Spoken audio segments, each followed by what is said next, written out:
The radio crackled with static at 3:47 hours, breaking the humid silence that blanketed the Mekong Delta. Control, this is Neptune 6.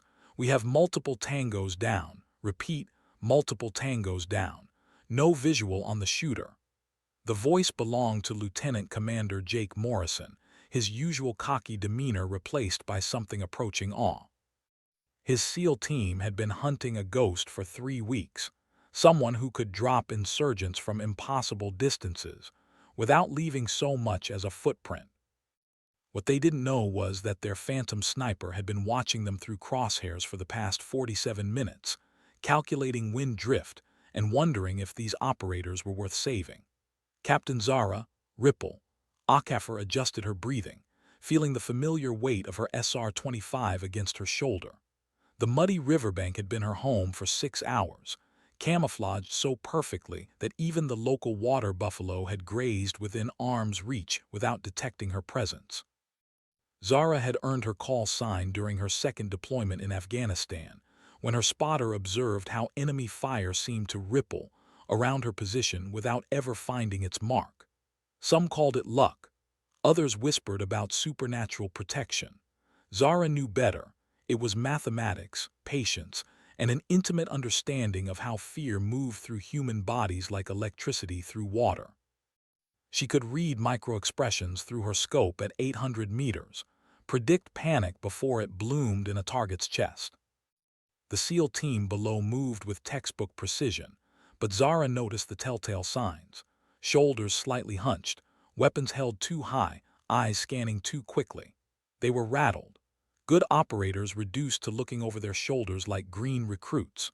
She almost smiled, remembering how her own teammates had reacted when she'd outshot their best marksmen during qualification. The same mixture of disbelief and wounded pride, as if the natural order had been disturbed by her steady trigger finger. Morrison's voice cut through the static again. Command requesting immediate extraction. This AO is compromised. Someone's been picking off Charlie Company all week and we can't get a read on the shooter's position. A pause, then quieter.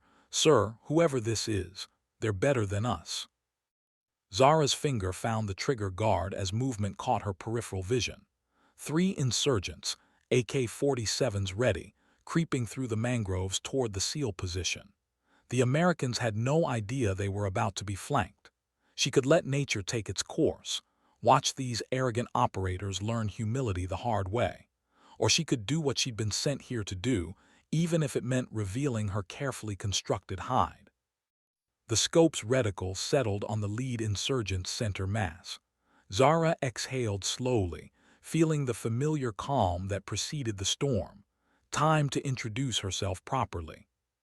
Through her earpiece, she heard Morrison whisper to his team, "Stay frosty, something doesn't feel right." If only he knew that salvation was already sighting him in, calculating not his death but his life. The river lapped gently against her boots, carrying away the last of her anonymity.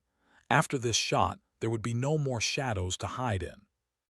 The first insurgent dropped silently, a perfect heart shot at 600 meters. His companion spun in confusion, searching for muzzle flash that would never come. Zara was already tracking her second target when Morrison's voice exploded over the radio. "Contact! Sniper! But not targeting us. Someone just saved our asses." The second insurgent fell backward into the murky water, his rifle spinning through the air like a discarded toy. The third man, showing more sense than his dead companions, dove for cover behind a fallen log. Zara tracked him patiently, knowing panic would eventually overcome tactical discipline. She'd seen it hundreds of times, the irresistible urge to peek, to understand where death was coming from. Morrison's team had finally located her general direction, but their return fire scattered harmlessly into the tree line 50 meters to her left. Even elite operators struggled with sound displacement over water. Zara remained motionless, letting them waste ammunition while she waited for her final target to make his inevitable mistake. "Control, we've got angels out here." Morrison's voice carried a note of reverence now. "Unknown Friendly has eliminated 3 tangos with precision fire. requesting immediate ISR to identify shooter. The third insurgent's curiosity finally overwhelmed his survival instinct. He lifted his head just enough to scan the riverbank, and Zara's bullet found him before his eyes could focus. 3 shots, 3 clean kills, all within 90 seconds. The SEAL team below moved with renewed confidence, no longer hunted but protected by an invisible guardian. Zara began her calculated withdrawal, sliding backward through the mud with practiced silence. Every movement was deliberate, every sound measured against the ambient noise of the delta. She'd learned this patience from her grandfather, a Buffalo soldier who taught her that the best warriors were those who never had to prove they were warriors. The river would wash away her traces, leaving only the mystery of 3 impossible shots and 1 very confused SEAL team. As she reached deeper water, Zara heard Morrison coordinating a grid search. "Spread out, but stay in visual contact. Whoever's out there is friendly, but I want to know who the hell can outshoot my boys from God knows where." She almost felt sorry for them. They would search for hours, finding nothing but churned mud and empty casings that told no stories. By sunrise, she would be kilometers away, another ghost story for the operators to share over beers. But first, she had to survive the next 5 minutes, the most dangerous moments for any sniper when the adrenaline faded and mistakes crept in like fog. The water rose to her chest as she moved toward the extraction point, her rifle held high and dry. Behind her, Morrison's voice grew fainter. "Control, unknown shooter has departed. No visual, no contact, but whoever they are, they're on our side." Captain Zara Akaffer had spent 3 tours being underestimated by her own command, passed over for reconnaissance missions because generals couldn't imagine a woman excelling at the patient art of elimination. They'd assigned her to training roles, desk jobs, anything that kept her away from the sharp end of warfare. But the enemy didn't care about her gender when her bullets found their hearts, and neither did the operators whose lives she just saved. She reached the predetermined rendezvous, a half-submerged bunker from the Vietnam era, and activated her emergency beacon. Within minutes, the distinctive thrum of rotor blades cut through the night air. The US-60 Black Hawk descended like a metallic angel, its downdraft turning the river's surface into liquid mercury. As strong hands pulled her from the water, Zara caught her reflection in the crew chief's visor, a muddy ghost with eyes like polished steel, holding a rifle that had just rewritten the tactical situation for an entire theater of operations. The pilot's voice crackled through the intercom. "Ripple, command wants a full debrief. Apparently, you've got some very impressed SEALs asking questions." The helicopter banked toward the horizon, carrying Zara away from another successful mission and toward the bureaucratic machinery that would somehow find fault with perfection. Through the open door, she watched the delta shrink below, knowing that somewhere in those dark waters, Morrison's team was still searching for a shooter who existed now only in their memories and radio transmissions. But memories had a way of becoming legends, and legends had a way of changing minds. The forward operating base materialized out of the pre-dawn darkness like a constellation of security lights and razor wire.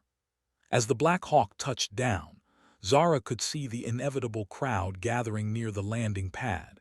Intelligence officers, mission commanders, and the perpetually curious who always appeared when something unexplained occurred in their sector of responsibility. Colonel Sarah Hendricks, the base commander, stood at the center of the group with her arms crossed and an expression that could have stripped paint. Zara had tangled with Hendricks before, a career officer who believed that women belonged in support roles, not in the business of ending lives at extreme distances. The colonel's skepticism had been carved deeper by every one of Zara's successful missions. Each precision shot another crack in her worldview. "Captain Akaffer," Hendricks called out as Zara stepped down from the helicopter, her boots squelching in the mud. "Interesting evening, I hear. The SEAL team is reporting some kind of guardian angel with a rifle. Care to explain?" Zara slung her SR-25 across her shoulder and met the colonel's gaze directly. 3 enemy combatants eliminated while providing overwatch for Neptune 6, ma'am. Mission parameters achieved with 0 friendly casualties. She kept her voice flat, professional, letting the results speak for themselves. At what range?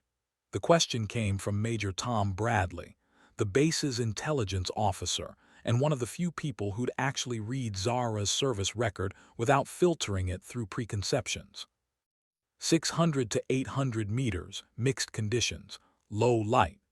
Zara's response was matter-of-fact, but she caught the subtle exchange of glances between the assembled officers. Even among military professionals, those were impressive numbers for a combat scenario. Hendricks stepped closer, her voice dropping to a conversational tone that somehow felt more threatening than shouting. "Captain, I've got a SEAL team leader on the radio insisting that whoever saved his people tonight deserves a commendation. He also says the shooting was impossible under those conditions." A pause. His words, not mine. "SEALs tend toward hyperbole, Colonel." Zara's response earned a few chuckles from the crowd, but Hendricks remained stone-faced. "Do they? Because Morrison specifically requested that we identify the shooter for potential cross-training opportunities. Apparently, his boys could learn something." The colonel's emphasis on boys was deliberate, a verbal underline of the absurdity she perceived in the situation. The crowd began to disperse as the initial excitement wore off, but Bradley lingered, studying Zara with the intense focus of someone solving a puzzle. "Captain, walk with me," he said, gesturing toward the intelligence building. "I think there are some things we need to discuss." As they walked through the maze of prefabricated structures and concrete barriers, Bradley spoke quietly. "Zara, I've been tracking your performance metrics across 3 deployments. Your confirmed kill count, accuracy rates, mission success percentages, they're statistical outliers. Do you understand what that means?" Zara nodded, knowing where this conversation was heading. "It means I'm good at my job, sir. It means you're potentially the most effective long-range shooter in theater, and Command has been wasting your talents on training assignments and perimeter security." Bradley stopped walking and turned to face her. "That changes now. I'm recommending you for immediate assignment to Task Force Phantom, joint operations with Special Forces units. No more babysitting rookie snipers." The offer hung between them like a bridge across an uncertain chasm. Task Force Phantom was legendary among military circles, a black operations unit that handled the missions too sensitive or too dangerous for conventional forces. It was also notoriously resistant to change, staffed entirely by male operators who'd earned their positions through blood and brotherhood. "Sir, with respect, Task Force Phantom has never accepted a female operator." Zara's tone remained neutral, but her eyes betrayed the hope that Bradley's words had kindled. Bradley smiled, an expression that transformed his usually serious face. "That's because they've never had a female operator who could outshoot their best people from a riverbank while providing overwatch for a SEAL team. Times change, Captain. Excellence has a way of opening doors that prejudice tried to keep closed." As they reached the intelligence building, Morrison's voice crackled over Bradley's radio. "Major, this is Neptune 6. That shooter, we need to know who they are. My team owes them their lives." Through the static and distance, 3 words changed everything. "We need Ripple."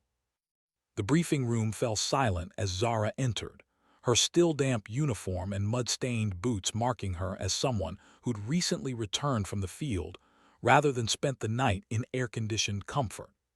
6 men sat around the conference table, their faces bearing the weathered confidence of operators who'd seen every form of warfare and survived to critique it. Morrison looked up from a tactical map, his expression shifting from skeptical assessment to grudging interest. "So you're our river ghost," he said, extending his hand. "Hell of a night's work out there, Captain." The handshake was firm, professional, But Zara caught the subtle examination in Morrison's eyes, the same look she'd received from countless male colleagues trying to reconcile her appearance with her reputation. She'd learned to meet that gaze directly, letting her confidence speak before her words. "Just doing my job, Commander." Zara took the offered seat at the table, noting how the other operators shifted slightly to accommodate her presence. Small adjustments, but meaningful ones for men accustomed to operating in exclusively male environments. Bradley activated the wall-mounted display, showing satellite imagery of the Delta region where the previous night's engagement had occurred.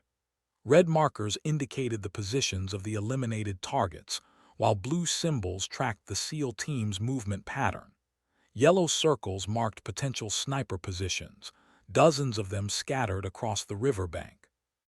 "Gentlemen, Captain Okafor achieved 3 confirmed kills from this general area." Bradley pointed to a section of riverbank that looked identical to every other section. Range estimation between 600 and 800 meters, with environmental factors including high humidity, wind shear from the river, and ambient light insufficient for standard optical targeting. One of Morrison's team members, a sergeant with the weathered look of a career SEAL, leaned forward. "Sir, we swept that entire grid square twice. Found nothing but mud and water buffalo tracks." Zara spoke for the first time since sitting down. "That was the point, Sergeant.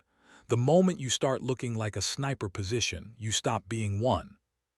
The room's atmosphere shifted subtly as her words registered. These weren't men accustomed to being lectured about tactics, yet something in Zara's tone suggested expertise rather than arrogance. Morrison studied the satellite imagery more carefully, his tactical mind beginning to appreciate the complexity of what she'd accomplished. "Show me," Morrison said, sliding the map toward her. "Walk us through it." Zara traced a path along the riverbank with her finger, her movements precise and deliberate. "Initial insertion here, during the pre-dawn hours when thermal signatures blend with ambient temperature. Move to overwatch position using the river itself as concealment, waist-deep water, breathing through reed cover." She paused, letting them visualize the scene. "Your team was being tracked by 3 insurgents moving through this mangrove section. They had flanking position, approximately 7 minutes from effective range on your position. Standard engagement protocol would have been to radio warning and let you handle the situation." "But you didn't," Morrison observed. "Negative. Radio transmission would have revealed my position to electronic surveillance, potentially compromising future operations. Direct engagement eliminated immediate threat while maintaining operational security." The SEAL sergeant shook his head in admiration. 6 hours in that water, then 3 precision shots under combat conditions. That's not training, that's art. Bradley clicked to the next slide, showing Zara's service record stripped of identifying information. "Gentlemen, what you're looking at is 3 tour, 47 confirmed eliminations, 0 mission failures, and accuracy rates that border on the statistically impossible." Morrison leaned back in his chair, his expression shifting from professional interest to something approaching respect. "Captain, my team has worked with snipers from every branch of service. Marine Corps, Army Rangers, Delta Force, the best shooters in the military. Your work last night was different, clinical, like watching a surgeon with a rifle. Precision shooting is about eliminating variables, Commander. Distance, wind, target movement, environmental factors. Reduce each variable to 0, and the shot becomes inevitable." Zara's explanation was delivered without boastfulness, a simple statement of methodology. The room fell quiet as the implications settled. These were men who understood violence as a tool, who respected competence above all other qualities. Gender became irrelevant when bullets found their marks with mathematical precision. Morrison looked directly at Zara, his voice carrying a weight that transcended rank. "Captain, I don't care if command thinks women belong in support roles. I care about bringing my people home alive. If you can do what you did last night on a regular basis, I want you on my team." The words hung in the air like a challenge to decades of military tradition. Task Force Phantom had never accepted a female operator, but Task Force Phantom had never had an operator who could eliminate threats from positions that shouldn't have existed. Excellence, as Bradley had observed, had a way of changing rules that seemed written in stone. Bradley closed the briefing folder with a definitive snap. "Captain Akaffer, effective immediately, you're assigned to joint operations with Neptune 6. Your call sign will be Ripple, and your mission parameters are whatever Commander Morrison deems necessary to accomplish his objectives." As the meeting broke up, Morrison approached Zara with an expression that mixed professional curiosity with personal interest. "Captain, my team ships out in 72 hours for a reconnaissance mission deep in contested territory. Intel suggests heavy enemy sniper activity. You interested in some real work?"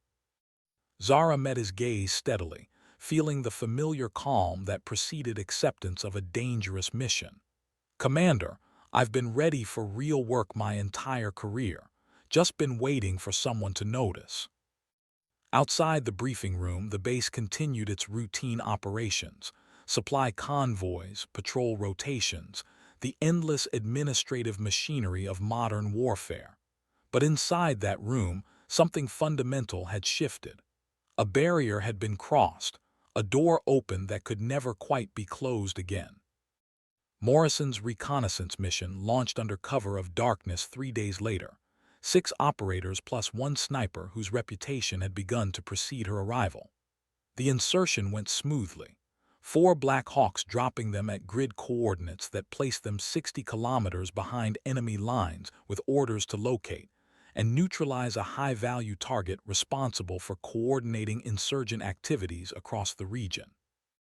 Zara moved with the team through terrain that shifted between dense jungle and open savanna, her SR-25 balanced across her shoulders like a familiar burden. The other operators had initially maintained the polite distance that military professionals used when working with unknowns, but her movement discipline and tactical awareness gradually earned their acceptance. "Ripple, take point on that ridgeline." Morrison's voice came through her earpiece as they approached their target area. "Give us overwatch while we set up surveillance on the compound below." The ridge offered excellent fields of fire across a valley where intelligence had located their target, a bomb maker whose devices had killed dozens of coalition forces over the past 6 months. The compound consisted of 3 buildings arranged around a central courtyard, with clear approaches from multiple directions. Zara settled into her hide, a natural depression in the rocks that provided concealment while allowing her to cover the entire valley floor. Through her scope, she could see Morrison's team moving into position around the perimeter, their movements coordinated with the precision of operators who'd worked together for years.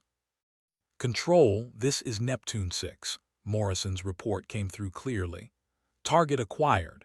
Individual matching description is present in compound, along with approximately 12 additional personnel, requesting authorization for engagement." The response took several minutes, during which Zara tracked movement patterns within the compound through her scope. Something felt wrong, too many people moving with too much purpose, as if they were preparing for something rather than conducting routine activities. "Neptune 6, authorization granted. Eliminate target and extract immediately. Be advised, enemy forces in area may be larger than initially assessed." Morrison acknowledged and began coordinating the assault, but Zara's unease continued to grow. Through her scope, she could see sentries positioned at locations that provided no real security for the compound, but offered excellent fields of fire across the approaches Morrison's team would use. "Neptune 6, this is Ripple," she transmitted on the team frequency. "I've got multiple positions that look like prepared ambush sites. This could be a trap." Morrison's response was immediate. "Ripple, can you confirm threat assessment?" Zara adjusted her scope magnification, studying the compound more carefully. What she saw made her blood run cold. Weapons emplacements disguised as routine equipment, firing positions that would catch the assault team in crossfire, and movement patterns suggesting far more personnel than initial intelligence had indicated. Neptune 6, this is a kill box. They're waiting for you. The radio fell silent as Morrison processed this information. Intelligence had been compromised. Their target location was a carefully prepared ambush, and his team was walking into a tactical nightmare. But they were already committed, too close to the compound to withdraw without exposing themselves to observation. All stations, this is Neptune 6. We're going to ground. Ripple, I need you to clear our path. The words carried weight beyond their tactical meaning. Morrison was trusting her with the lives of his entire team, asking her to single-handedly neutralize threats that could kill them all. It was the kind of responsibility that defined careers and destroyed lesser operators. Zara's response was steady, professional. Neptune 6, send me targets. What followed would later be described in after-action reports as precision shooting under extreme combat conditions. But the clinical language failed to capture the artistry involved.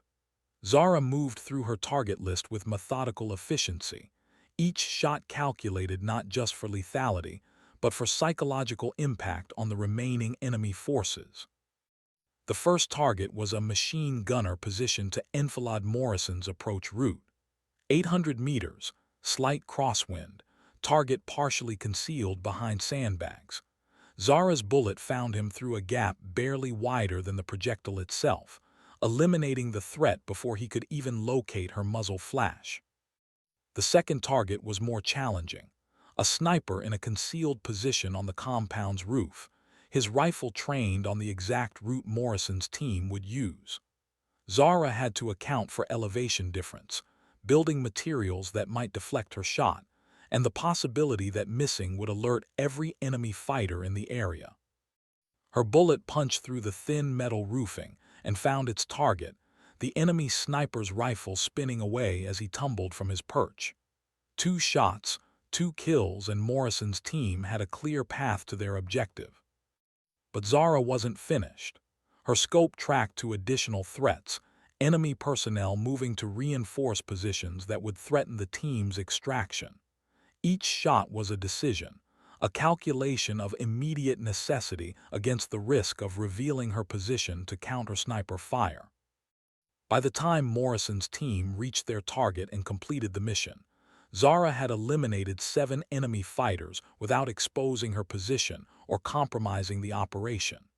Her shooting had been surgical, removing specific threats, while leaving the enemy's command structure intact enough to prevent panic that might have resulted in civilian casualties. Ripple, this is Neptune 6. Package secured, moving to extraction. Your shooting just saved 6 lives. As Morrison's team disappeared into the jungle with their high-value target in custody, Zara began her own withdrawal from the ridge. The enemy would eventually locate her position, but by then she would be kilometers away. Another ghost story for survivors to tell around evening fires. The extraction helicopter found them at the designated landing zone 2 hours later, Morrison's team and their prisoner secured, while Zara provided overwatch from a concealment position that made her effectively invisible to any pursuit. As the Black Hawk lifted off, Morrison's voice came through her headset with unusual warmth. Ripple, I don't know how you do what you do, but I'm damn glad you're on our side. Through the helicopter's window, Zara watched the jungle shrink away below them, knowing that somewhere in those green depths, enemy fighters were still searching for a sniper who had appeared like divine intervention and vanished like morning mist. The mission was complete, the team was safe, and her reputation had taken another step toward legend. But legends, she'd learned, came with their own complications. The debriefing took place in a secure conference room at headquarters, with officers from multiple commands trying to understand how one sniper had neutralized 7 enemy fighters without being detected or engaged. Satellite imagery showed the compound before and after the engagement, with red markers indicating eliminated threats and blue arrows tracking Morrison's team movement. General Patricia Hayes, the theater commander, studied the tactical display with the intensity of someone solving a complex equation. Hayes was known throughout the military as a professional who judged operators solely on results, but even her clinical objectivity seemed strained by what she was seeing. "Captain Akaffer," Hayes began, her voice carrying the authority of someone accustomed to commanding thousands of personnel. "Your shooting performance during this operation falls into statistical categories we don't usually encounter in real-world conditions." Zara remained at attention, knowing that exceptional performance often generated as much suspicion as admiration among higher command levels. "Ma'am, I executed standard Overwatch procedures as directed by the team leader." "Standard," Major Bradley interrupted, consulting his folder of mission reports. 7 targets eliminated at ranges between 600 and 900 meters, including one shot that required penetrating building materials to reach target. Combat conditions, limited visibility, multiple environmental factors. "Captain, there's nothing standard about any of this." Morrison stepped forward, his voice carrying the conviction of someone who'd witnessed excellence firsthand. "General, with respect, Captain Akaffer's performance saved my entire team from walking into a prepared ambush. Her tactical assessment identified threats that our intelligence had missed, and her shooting eliminated those threats with surgical precision." Hayes nodded slowly, her expression suggesting she was weighing factors beyond simple tactical success. "Commander Morrison, I'm not questioning the captain's competence. I'm trying to understand how we've apparently had one of the most effective snipers in theater assigned to training duties instead of active operations." The question hung in the air like an indictment of military bureaucracy, highlighting systemic failures that had kept exceptional talent relegated to routine assignments. Zara felt the familiar frustration of fighting against institutional prejudices that judged capability based on appearance rather than performance. "Ma'am," Zara said carefully, "I've been requesting active assignment to special operations units for 3 years. My applications were consistently denied due to policy restrictions on female personnel in direct combat roles." Hayes' expression hardened slightly, recognizing the implications. Military policy had evolved faster than military culture, creating situations where qualified personnel were excluded from roles they were technically authorized to fill. The result was tactical inefficiency disguised as tradition. "Captain, those policy restrictions were lifted 8 months ago. Why weren't you reassigned immediately?" The question was directed at Hayes' staff officers, who suddenly found the conference table extremely interesting. Bureaucratic inertia and unconscious bias had combined to keep an exceptional operator sidelined, while less qualified personnel received coveted assignments. Bradley cleared his throat uncomfortably. "Ma'am, Captain Akaffer's requests were lost in administrative review. Her qualifications were considered outstanding, but concerns were raised about unit integration and operational effectiveness in mixed-gender teams. Concerns that have been definitively addressed by recent performance," Hayes observed dryly. "Major, effective immediately, Captain Akaffer is assigned to Joint Special Operations with full authorization for any mission parameters her skills can support." Morrison smiled, recognizing the significance of the general's words. Task Force Phantom was about to gain its first female operator, not through quota fulfillment or political correctness, but through demonstrated excellence that had forced institutional change. "General," Morrison interjected, "I'd like to request Captain Akaffer's permanent assignment to my unit. My team has upcoming missions that require her specific skill set." Hayes considered the request, understanding that Morrison was essentially asking for institutional endorsement of a fundamental change in special operations culture. Her decision would establish precedent for future assignments and signal command's position on merit-based personnel decisions. Request approved, Commander. Captain Akafor, congratulations on your assignment to Task Force Phantom. I expect your performance to continue meeting the standards you've established. As the briefing concluded and officers filed out of the room, Morrison approached Zara with an expression that mixed professional respect with genuine gratitude. Captain, welcome to the team. Fair warning, some of the older operators might need time to adjust to working with a female teammate. Zara's response was delivered with quiet confidence. Commander, they'll adjust when they see the results. Excellence has a way of changing opinions.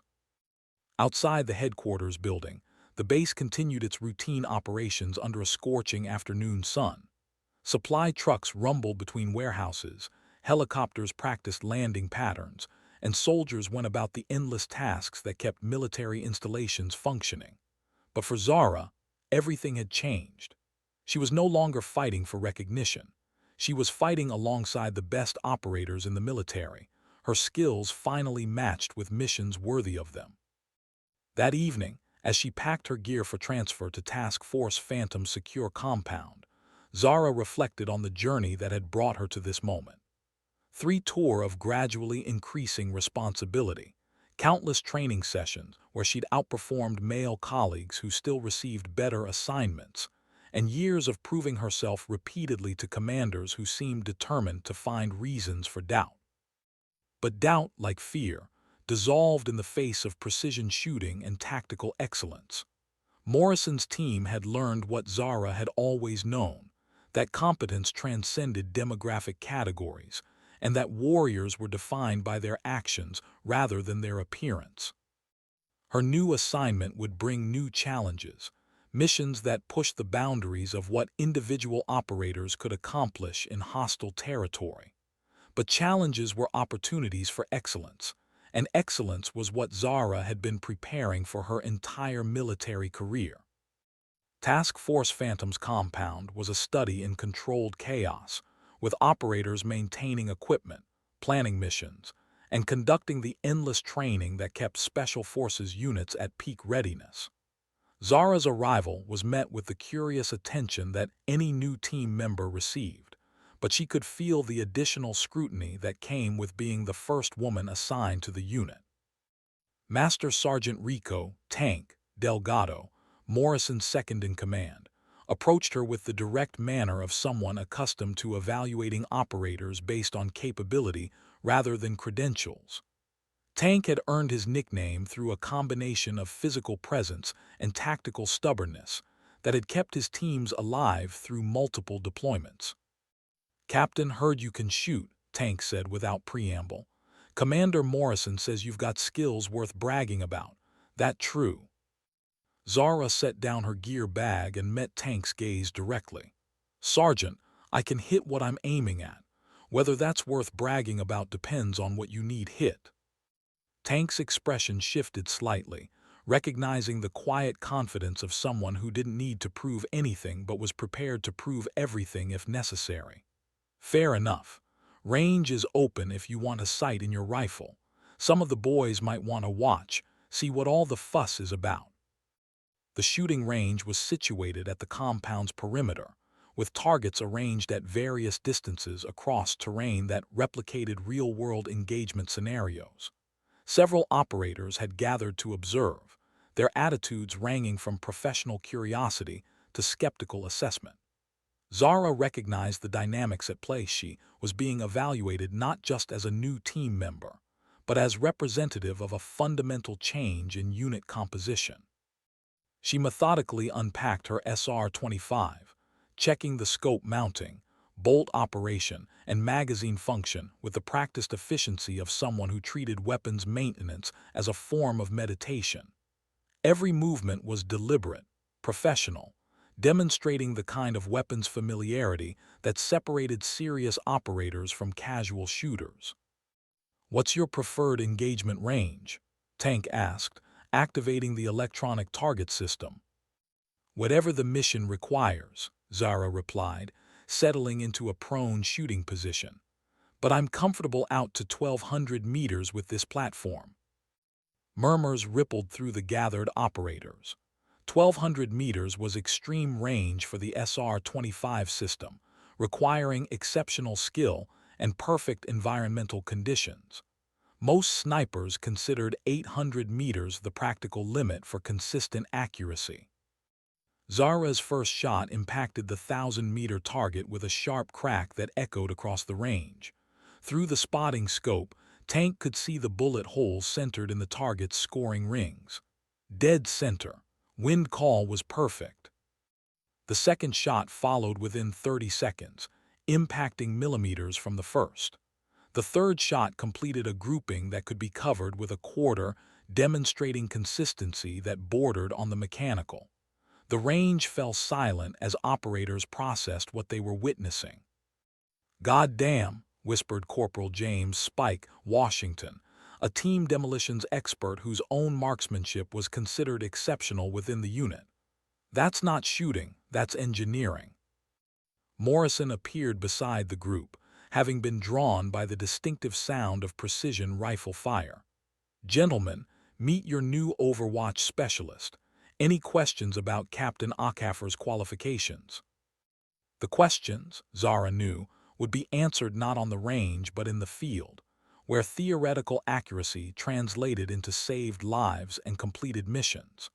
But her shooting demonstration had established baseline credibility, proving that her reputation was built on measurable skill rather than bureaucratic favoritism. Tank stood and brushed dirt from his uniform, his expression shifting from assessment to acceptance. "Captain, welcome to Task Force Phantom. Your gear locker is next to mine. Figure you'll want to customize your equipment loadout before our next mission briefing." As the operators dispersed, returning to their various responsibilities, Morrison lingered beside Zara as she packed her rifle. "How do you feel about high-altitude operations? Our next assignment involves mountain warfare at elevation levels that challenge most shooters." Zara's response was delivered with the matter-of-fact confidence that had become her trademark. "Commander, altitude affects ballistics and human performance in predictable ways. Compensate for thinner air and reduced oxygen efficiency, and mountains become just another shooting platform." Morrison nodded, recognizing the methodical approach that had made her legendary among operators who'd witnessed her work. "Good, because we ship out in 48 hours for a mission that's going to test everything you've got." That evening, Zara sat in her new quarters reviewing mission briefs and equipment specifications, preparing for operations that would challenge her skills in ways training ranges never could. Outside her window, the compound hummed with activity as Task Force Phantom prepared for deployment, each operator focused on their specialized role in upcoming missions. She'd finally found her place within the military structure, assigned to a unit that valued results over protocols and excellence over demographics. The challenges ahead would be significant, but challenges were what separated exceptional operators from ordinary soldiers. Her rifle lay cleaned and ready beside her equipment pack, every component verified and prepared for whatever conditions the mission might demand. Tomorrow would bring new tests, new opportunities to prove that precision shooting was an art form that transcended traditional limitations. But tonight, for the first time in her military career, Zara felt truly ready for whatever the enemy might offer. The mission briefing took place at 400 hours in a secure conference room, equipped with classified communication systems and tactical displays showing satellite imagery of mountainous terrain along the Afghanistan-Pakistan border. Intelligence had located a high-value target responsible for coordinating attacks against coalition forces, and Task Force Phantom had been tasked with elimination. "Colonel James,"